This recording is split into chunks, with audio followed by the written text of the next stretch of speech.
the semi-desert southern part of Madagascar was dramatically affected by starvation in 1991. Almost regularly hit by drought, its harsh weather conditions have subsequently reduced local households' incomes, a situation that led government authorities to devise a cross-sectoral rural development project aimed at promoting development-related activities in the high basin of Mandrare, the region's main supplier of food products. The Ministry of Agriculture was appointed to lead the project, which was named after the basin. Two major phases were defined. The first one focused on helping develop 4 communes.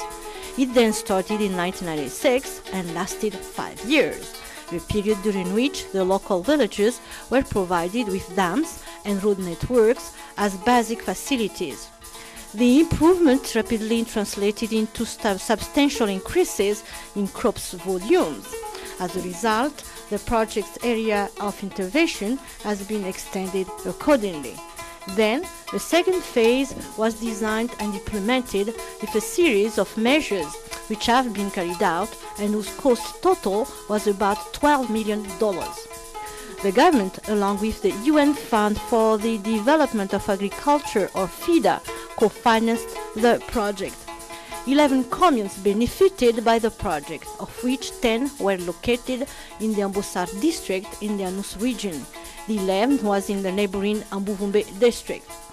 The project enabled thousands of landless farmers, women and youth to directly take advantage of trainings and technical monitoring, in addition to social and economic facilities. Local communities and elected officials had the opportunity to actively participate in the project's planning and in the decision-making process. Its economic benefits are tangible. Irrigated rice fields have increased 5 times and now cover 4,650 hectares of surface area in all. This concrete-made dam is of great use for us. In the past, we had to manage with a mud on which was easily broken up by water flows. Now all that is over, and that's great.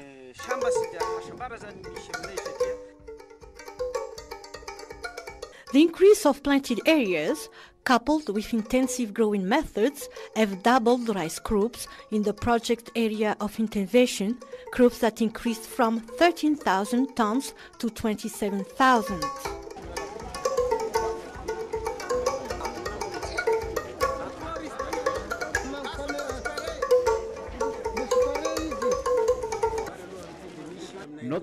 Our rice crops have tripled due to intensive growing methods the project's technician taught us.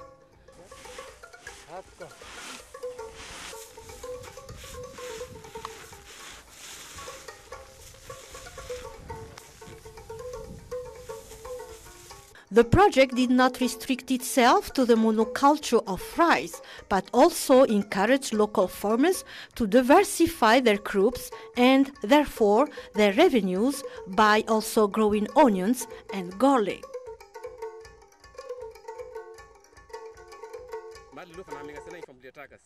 We once left forced onions and garlic cultures to human. With some contempt, now we grow them on our rice fields in alternation with rice as a counter-season culture from which we earn substantial profits.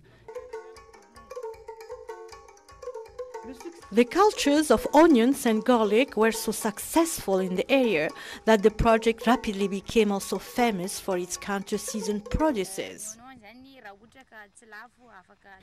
We've chosen to grow onions because they're easy to preserve. We supply the Sodexpo company and we're selling our onions crops up to Fort Dauphin.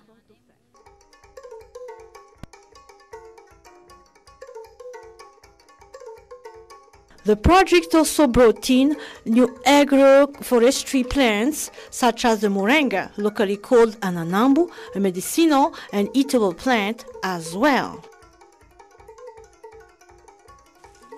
The moringa was brought in here by the project.